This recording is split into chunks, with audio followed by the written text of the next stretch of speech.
মুসা আলাইহিস সালাম আল্লাহরে বললেন, আল্লাহ মাইয়াকুনু জালিসি ইয়াউমাল কিয়ামা, কিয়ামতের দিন আমার সাথী কে হবে? আল্লাহ বললেন, সাহিবুকা ফিল জান্নাতি জাজ্জার, কিয়ামতের দিন তোমার সাথী হবে একজন কসাই। কে হবে? জোরে বলেন না। সাইয়েদনা মুসা আলাইহিস সালাম একটু ফেড়া হলেন, কিরে কসাই কেন আমার সাথী হবে?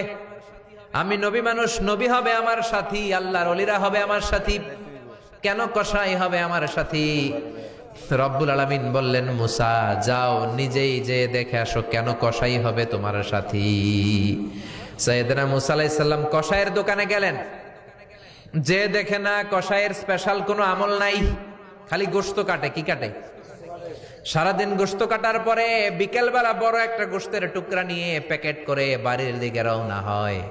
সাইয়েদনা মুসা আলাইহিস সালাম তিনিও কসাইয়ের পেছনে পেছনে ছদ্মবেশে রওনা হয়ে যায়। কসাই বাড়িতে ঢুকার পরে সাইয়েদনা মুসা আলাইহিস সালাম দরজায় নক করতে লাগলেন। কসাই দরজা খুলে দিতে লাগলো।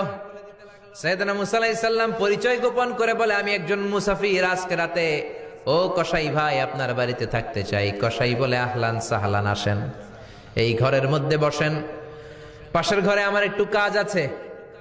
পাশের ঘরে যে কসাই মাচার উপর থেকে বৃদ্ধা একটা নারীকে নামিয়ে নিজ হাতে গোসল করে টাওয়াল দিয়ে গা মুছে গোশত রান্না করে রুটি বানিয়ে রুটি আর গোশত এই বৃদ্ধা মহিলার মুখের মধ্যে তুলে দেয়।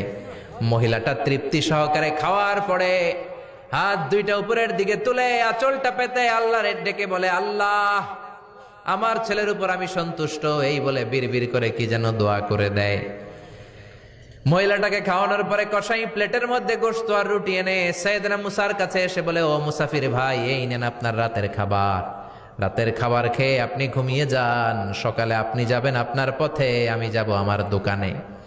সাইয়েদনা মুসা বলে, ও কসাই, আগে বলো এই বৃদ্ধা মহিলাটাকে।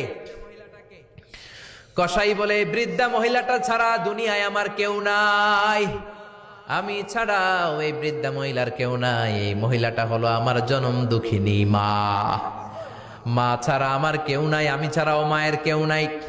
প্রতিদিন আমি আমার মারে গোসল করাই, নিজ হাতে রান্না করে খাওয়াই।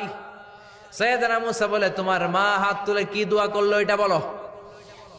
কসাই বলে, আমার মা প্রতিদিন রাতে খুশি হয়ে একটা পাগলা দোয়া করে, গত কয়েক বছর ধরে এই দোয়াটা করছে, অনেক বছরের দোয়া, আমি জানি কোনোদিন এই দোয়াটা কবুল হবে না। সাইয়েদনা মুসা বললেন, কি দোয়া?